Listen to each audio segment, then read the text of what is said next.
Welcome to the Times of Israel's What Matters Now. I'm Deputy Editor Amanda Borschel-Dan, speaking with our senior analyst Haviv Rettig Gur in an informal conversation. Haviv, thanks for joining me again. Amanda, it's really good to be here.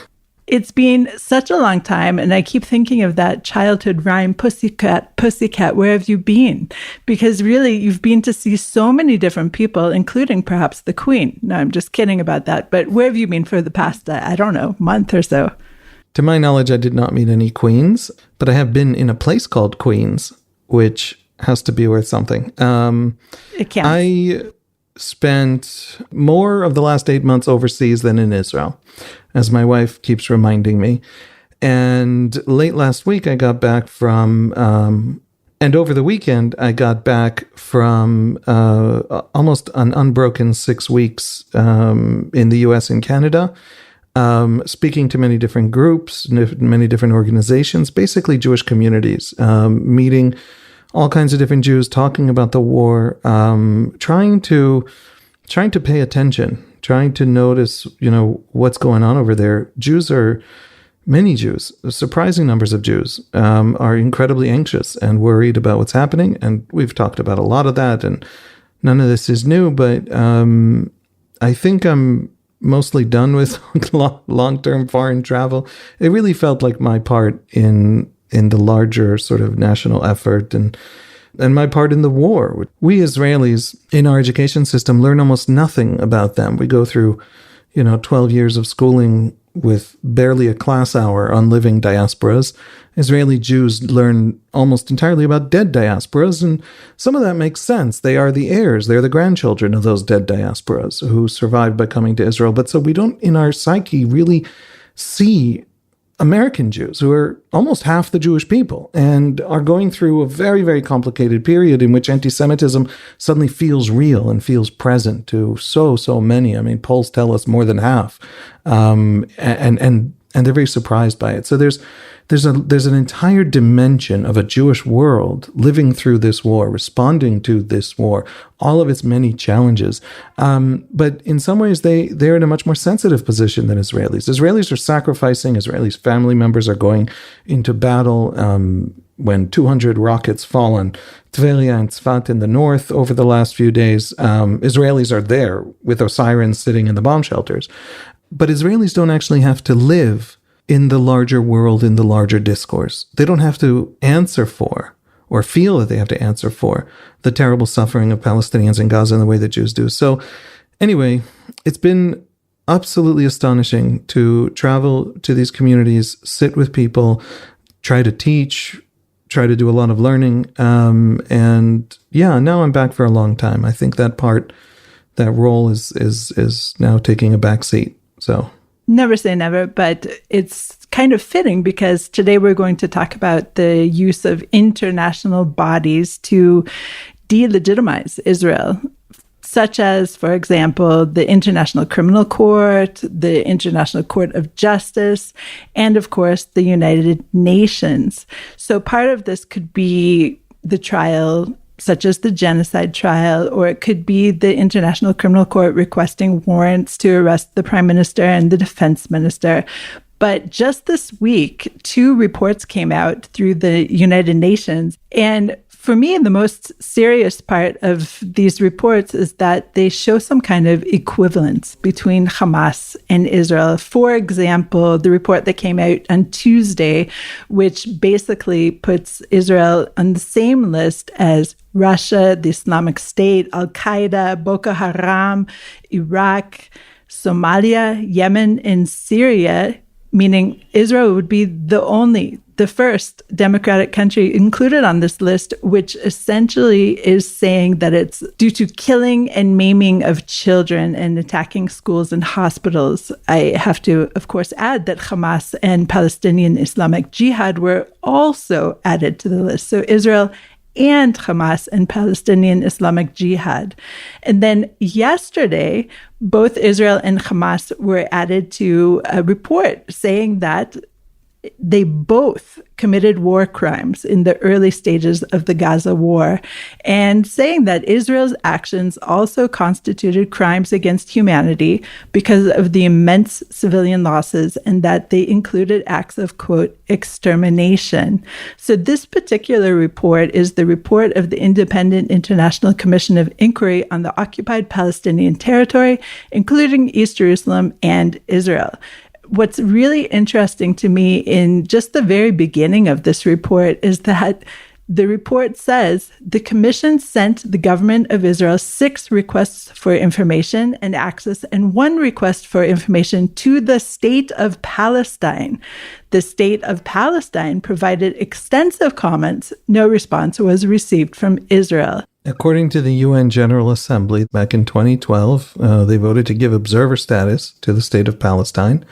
That vote in the General Assembly permitted the state of Palestine to join the Rome Statute and therefore, give the ICC, the International Criminal Court, founded by that statute, jurisdiction over anything, over Israel, over the Israeli-Palestinian conflict, as the UN sees it. So I think there's certainly a Palestinian people. The state of Palestine is an organizational, is a institution without clear borders. It's an institution without clear powers. It's an institution without any of the infrastructure of a state. Currency, monopoly on violence, capacity to actually govern itself. The most powerful governing body in the territory claimed by the state of Palestine is Hamas, or arguably Israel, if you're looking at the West Bank, and therefore not, so what does it mean that it's a state? And it's a kind of aspirational thing.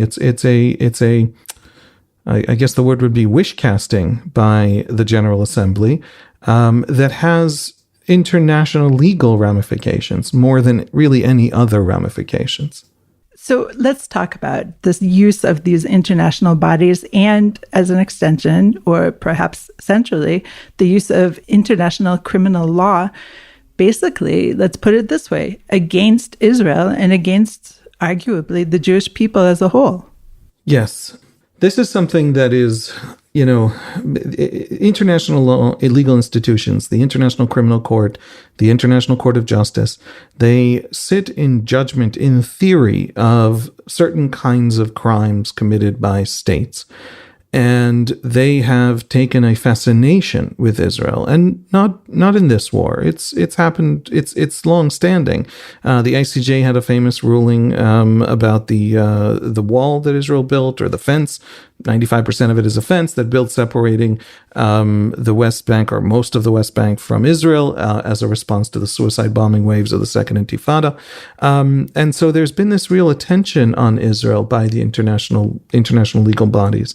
It came to a head now with South Africa's dragging Israel before the ICJ on charges of genocide, right? And it all really, what's interesting to me is always in these questions, the gap between the discourse of elites and what ordinary people experience, which I think is really fascinating and important. And you suddenly see new things if you try and get at the social experience of ordinary people. There is this elite discourse which creates the vocabulary and pushes out certain ways of seeing the world. So if the elites, if the international institutions, if media elites, if academic elites constantly talk about genocide, ordinary people will start to think if maybe there isn't a genocide happening in Gaza or in the West Bank or generally to the Palestinians. And it's a way that international law functions not so much as a legal system, but as a social system, or as a way of sort of forcing a political opinion onto the world through these elite institutions. Israeli Jews have a profound distrust of international law. And before, people who don't like Israel snicker that of course they do because they're violating international law, it actually has a very old and very deep history of a general Jewish despairing with international law, which comes alongside the simple fact that in some significant sense, not everywhere, not everyone, not at every turn, but Jews invented international law. And I don't mean that the Bible created a universalist morality in a pagan world of local morality or any philosophical thing like that. I mean that we've had essentially 3 generations in international law of Jews attempting to create over the course of the 20th century, sensing the violence that was coming, already experiencing a great deal of the violence before World War I, in the interwar period, since World War II, and trying to build out at least 3 versions of international law that would protect them. And each time that version fails them disastrously. I'm just going to mention here that, in fact, the term genocide was coined by a Jewish lawyer, Raphael Lemkin, and it is rather ironic to hear it being used against Israel today. Absolutely. And Lemkin is part of a much larger tradition that tries to look directly at sort of the international community, look at this culture that Jews have of law. I mean, Jews have this. The right wing during the judicial reform protests had a point about the Israeli Supreme Court, which is that it is by far the most powerful high court in the world, in the free world. And it's also one of the most trusted institutions in Israeli government, even as it is so powerful. And that has something, both its power and the trust in it, has a lot to do with Jewish legalistic culture. Judaism is, according to many Jewish thinkers and philosophers and rabbis, more a legal system than any other thing, than even a spiritual tradition. You don't have to believe in God to be a Jew, but whether or not you're a Jew is determined by Jewish law. So there is a deep identification with law as a kind of foundational sort of source of identity among Jews. And also Israel has, I think, the last time I checked, the highest per capita number of lawyers in the world, right? Which would be a great Jewish joke if it wasn't true, right? So there is a deep Jewish legal culture. But I guess just to, I don't even want to walk people through it because it's a whole legal lecture. I am not a legal expert. A great deal of this I learned from a fantastic and vital, international law expert who lectures on these things and actually has led some of the Israeli responses at the ICJ and ICC, who is Tal Becker, legal advisor to the Foreign Ministry. Basically, the story is that after World War I, the international community, at first with America's urging, and then America pulled out, formed the League of Nations. And the League of Nations was partly an attempt to take this horrific, terrible, astonishingly violent and brutal war, this war with 10 million dead, this war that they hoped would be what people called the war to end all wars, and actually make it the war to end all wars by creating new ways of conducting international affairs that would prevent another war like it. And Jews were very excited. Jewish intellectuals, Jewish thinkers, Jewish legal scholars were very excited about the League of Nations. One of the things that the League of Nations included were specific, rights for minorities and protections for minorities that membership in the League of Nations essentially committed you to. And Jews campaigned to be included in the list of minorities and were rejected. They were not recognized. And then you had a sort of, there was a whole push, a whole period, and it was not just at the League of Nations, it was also in various national legal systems among the new nation states formed with the collapse of empires in World War I. And then you had a different thrust led by people like Herschel Lauterpacht, the Universal Declaration of Human Rights of the UN, where the idea was we can protect Jews, but we can protect Jews not as minorities, as recognized ethnicities, but in fact as individuals. And so there would be this individualistic human rights protection that would save the Jews in the 20th century. And that, how shall I put it, the Universal Declaration of Human Rights comes after the war, obviously, with the establishment of the UN, but the idea had been there before, and it did not protect the Jews as individuals bearing human rights. So then, with the foundation of the UN, the state system becomes the foundation, essentially, of international law. International law had always been something that is basically treaties between states. It's inter-nation law, right, or interstate law. Most of international law is essentially what I think of at least as bureaucratic, logistical, right? It's the law of the sea and the law of the postal services of the world all interconnect, and there's laws protecting that, right? There's a lot of commercial law, but laws in international law in the sense of treaties. But when international humanitarian law or the law of armed conflict becomes statist laws, in other words, we're not going to have an international law that's not protecting minorities within new nation states, and it's not human rights law looking at individuals, but it in fact is international law between states that will force states to commit to only behaving in a certain way. Jews are at the forefront of that as well. So you have, for example, the first legal advisor of the Israeli Foreign Ministry, Shabtai Rosen, who around 1950, he writes an interministerial note. He's critical to the early textbooks around the world, basically, on this international humanitarian law.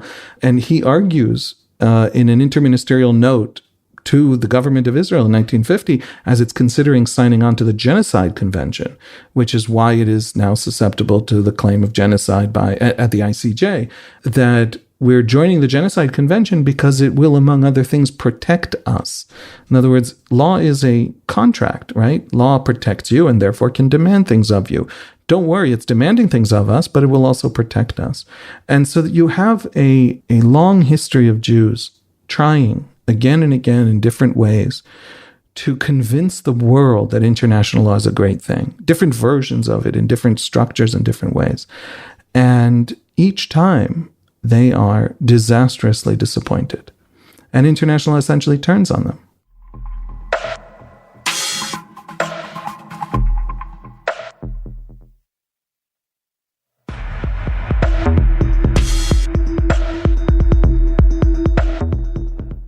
One of the things that is so frustrating about what's happening in terms of the equivalency between Hamas and Israel is, of course, that Israel is signed on to the Genocide Convention, whereas Hamas, because it is a terrorist organization and not this quasi-state of Palestine even, Hamas is not obligated under all of these different treaties and international law directives that Israel is. And so even though Israel is being put on the same tier as Hamas on this United Nations list that I just told you about, it's only Israel that is going to, quote unquote, suffer from this.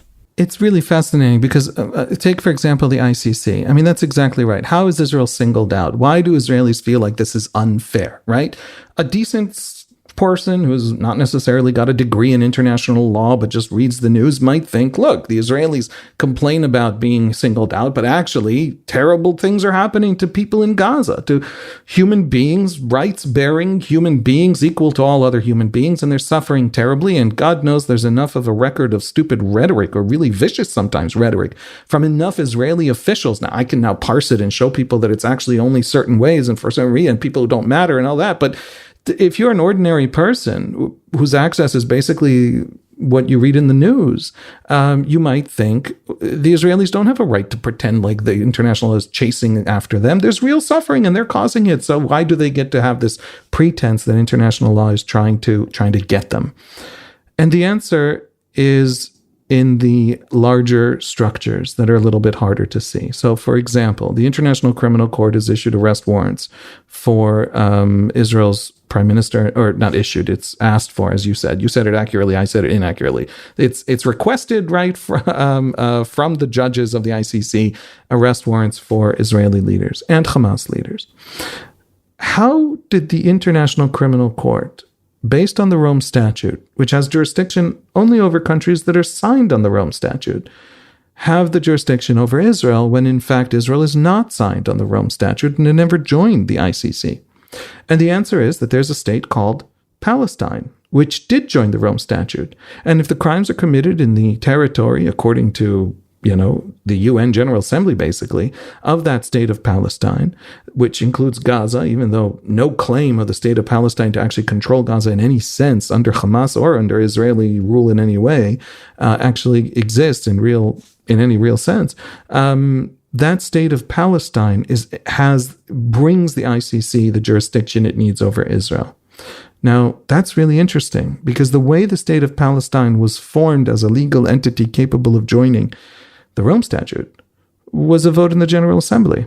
It was a popularity contest in which the Palestinians have always had more votes than the Jews. Vastly more votes. Infinitely more votes. 65-1 or some votes 90-1 outnumber the Jews. And so international law is essentially a popularity contest, and I'll show it to you another way. Who's not a member of the Rome Statute and not susceptible to ICC jurisdiction? Everybody knows that Israel isn't a member, and American liberals on the left who are frustrated by this fact know that America is not a member of the ICC. So is China. China is not a member of the ICC. You know who else isn't a member? India. You know who else isn't a member? Every single Arab state except Tunisia. You know who else isn't a member?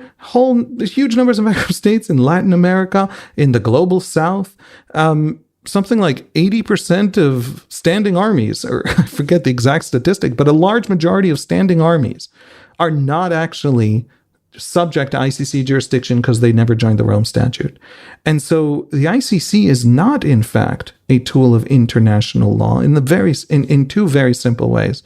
The popular vote of states, the vast majority of the people who voted for Palestine to be recognized in this sense as a state, were not democracies, and they were from the Muslim world, and they were invested in the Israeli-Palestinian conflict, not for Palestinian rights, but as a larger sort of Muslim idea and as a larger Arab-Israeli conflict and as much larger political and religious and historic questions. And so the popularity contest that the Jews are losing at the General Assembly is dragging them unwilling before an international court that cannot structurally ever drag the American president before it, or the Chinese president before it, or the Iranian leader, or any Arab dictator, or it's a structural fact, a simple fact that Israel is brought before that court because it is small and unpopular, and would not be before that court if it wasn't susceptible to a General Assembly vote against it. And so international law doesn't feel fair. What do you call a law that can't actually protect you? Nobody has ever seriously claimed that the ICC has any influence, just like you said, over Hamas, over Hezbollah, over Iran, over any militia that is shooting at Israel, wants to destroy Israel, anybody anywhere who seeks Israel's extermination. The ICC has zero capacity, and no one even pretends otherwise to protect us, but it can still make demands of us. It cannot drag big and powerful states before any judge, but it can drag us because we are small. So there's a real built-in problem in international human rights and humanitarian law and the law of armed conflict. If you can't enforce it, is it a law? If it structurally, innately cannot be applied equally, is it a law? And those are not problems that go away just because you concluded that Israel is actually the bad guy in Gaza. A criminal who comes before a court, let's imagine you're right that Israel's the bad guy. Let's ignore Hamas for a minute. A criminal who comes before the court for stealing a car, but the court only ever convicts black criminals and not white criminals for the same crime. It's not a defense of the court that the guy actually stole a car. Yeah, he actually stole a car. So what? If you can't convict a white person for the same crime, if you can't convict a wealthy person for the same crime, that you can convict a poor person, you're not a court. You're something else. And that's the Israeli argument about international law. It's really hard to see how that's not true. And I'm sorry, I've talked too long, but there's one last point, which is even the great advocates of international law just treat it like politics. And I'll give an example. The astonishing rescue operation of those 4 hostages last Shabbat, the former head of Human Rights Watch, a guy named Ken Roth, who, put it mildly, doesn't like Israel, and constantly only talks obsessively in the language of international law. That vocabulary, he is one of that class of activists in the world who thinks that if you push everything into the vocabulary of international law, the whole world will be a peaceful utopia any minute now.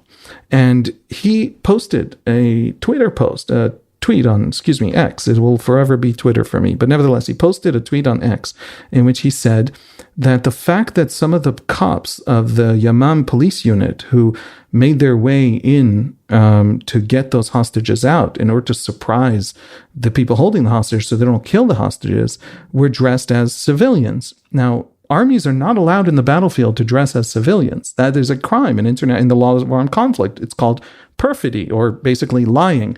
If armies dress like civilians, then their enemies will attack civilians. And so it's a way of drawing fire at civilians, and it's illegal under international law. And it's a great thing that that's illegal under international law. But here's the thing. The LOAC, the law of armed conflict, actually clarifies that it's only perfidy in cases in which you are trying to kill or capture enemy combatants. An operation to rescue hostages in which the hostages die if you are not sneaking in quietly in the dark of night does not count as perfidy. Perfidy doesn't apply. Now, that's not the only problem with Ken Roth's tweet in which he said, this is the crime of perfidy, a war crime under international law. But Hamas's only strategy, its foundational warfighting method, its battle doctrine, it has no other, is perfidy. There hasn't been a single member of Hamas's forces in 8 months of fighting, above ground and below ground, dressed as a military person in a uniform. Except for when they dressed in the IDF uniform, of course. Yes. And so the whole idea that you would discover cultural point, this is a point about the culture of these activists and advocates. Never mind all the technical problems with international law and the substantive sort of equality problems in international law, which don't go away if Israel's evil. If Israel's evil, there's still a problem. A justice system assumes you deal with people who have problems and commit crimes and has to be fair. But culturally, to discover perfidy now in a hostage rescue is exactly the point. International law is something that these political advocates discover and discover new vocabularies and new ways of pretending that this is some absolute principle when Israel is involved. And when enemies are involved that do it 1,000-fold or 100,000-fold, international law just doesn't matter to anybody, which is how we also know that it's not law.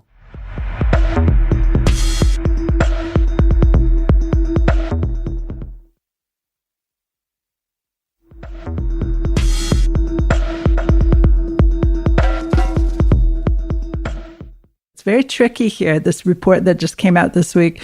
Does it matter that in this United Nations report, the sexual abuse, rape, decapitation, all of this is also charted? All the atrocities, or many of the atrocities that Hamas perpetrated against Israelis is also included in this report. So on the one hand, of course, there's this equivalency. But on the other hand, the United Nations is actually accepting that it happened. Well, thank you very much.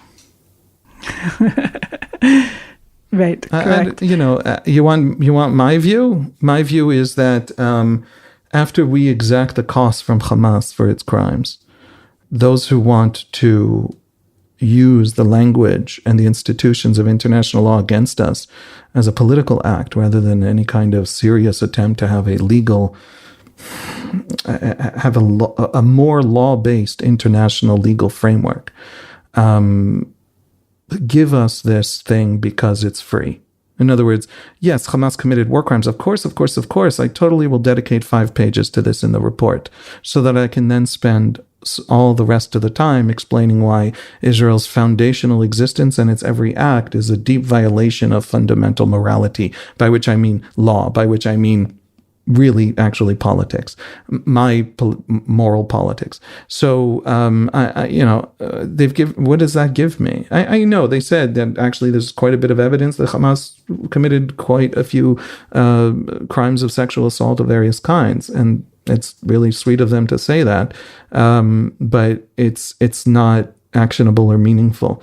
There is no demand of Hamas in any sense. There is no serious ramification or consequence. For Hamas, there's no protection of any kind. Now, nobody cares because we look powerful. We don't feel powerful. Hundreds of thousands of Israelis are affected by this war profoundly and are vulnerable. Tens of thousands still can't go home to the north. What the hell is the international legal world saying about that? What's Lebanon's responsibility for the fact that people can't live on the Lebanese border behind UN-approved borders? The international law doesn't exist. And you know what? I'll take it all the way to the end. I'll just say the thing I actually want to say. And the thing I want to say is this. International law, at its deepest core, is a fake-out. In law schools, first of all, in law schools, on day one of international law class, the question is asked, is this law? It's kind of a funny law. It's a law that doesn't quite protect and doesn't quite enforce and in what sense is it law? But then there's also the simpler social reality of international law, which is that everyone goes back to the Nuremberg trials.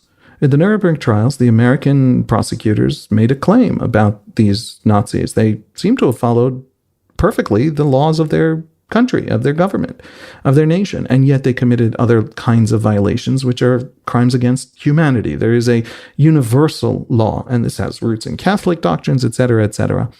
But what's fascinating to me, as that being often described as the beginning of international law as we know it today, the Nuremberg trials, is that it was a U.S. military court. What was the Nuremberg trial? It wasn't international law. It was American power. After the war, America finds itself a hyperpower. This astonishingly powerful country, probably the most powerful country in the history of humanity, with powers once imagined to belong to gods, nuclear weapons. I mean, America discovers itself in control of the world, facing an adversary, the Soviet Union, which looked very powerful then, but today we know was actually not nearly and could never become a real match for American power. And Americans are always worried about their power and always need to describe everything in moral terms. They have this old religious tradition, and long story short, they constantly talk about foreign policy in moral terms and struggle with the idea that there might be immorality in the use of power and in foreign policy. And so Americans went looking for a language in which they could talk about their power as in morally validating ways. In other words, we are powerful, but good thing we're powerful because that only means that there's something called international law, which we obey, and now everybody has to obey, and we'll get them to obey it, and everybody is more moral and more fair and more happy and more... Now, the world the Americans built, the Pax Americana after World War II, is the happiest, safest, most prosperous time in human history. It may be coming to an end. I don't know. That's a big debate they're having in America. But that American concern with morality was a good thing for the world. But it ended up building out or creating a political backing for the building out of an international legal world that thought that it, rather than American power, was what was making the world a better place. And as it retreats, wars are now on the rise everywhere. And international law hasn't actually built out any serious ways of enforcing, of bringing people into the world of international law. If most of the armies of the world aren't part of the ICC, what is the ICC for? It is a way for the safe and the powerful to moralize about their safety and power. International law can't protect me. It couldn't protect Bosnians. It couldn't protect Rwandans. It couldn't protect the ethnic cleansing that happened between Armenia and Azerbaijan. Last year? The Yemeni civil war, the Syrian war. It can't protect anybody, anywhere. And so what's the point? And the point is that Western, safe, powerful elites get to feel moral about being safe and powerful. And the rest of us living out there in the real world where there's real danger and cruelty, and people like Hamas, leaders like Sinwar, who think that his own people's suffering is his major lever of influence over America and Israel, and therefore he needs to increase it. International law doesn't even have a language for dealing with that very basic and simple and obvious problem. And so international law, I think, is a lie. And it's a lie told by well-meaning people who don't recognize their own privilege and safety, to people who, when they find themselves in actual danger, can't actually turn to it. It doesn't actually offer them anything. The Palestinians are now getting the support of international law, not because they're in danger. No Syrian got that support. No Yemeni got that support. Nobody oppressed by the Iranian regime gets that support. The Uyghurs in China don't get that support. They're getting that support because they're popular. And that's it. And so as the sort of the Western, I don't know what to call it, left, so picks and chooses the cartoonish versions of it in its own head of the conflicts it wants to take sides in as moral stories it can identify with for its own moral edification, it occasionally applies international law to do so as a vocabulary for doing so. So international law not only cannot protect the Jews, when push comes to shove, if Iran's basic state policy of our annihilation advances, which Iran is willing to spend a double-digit percentage of its economy to do, none of this will protect us. And nobody even pretends otherwise.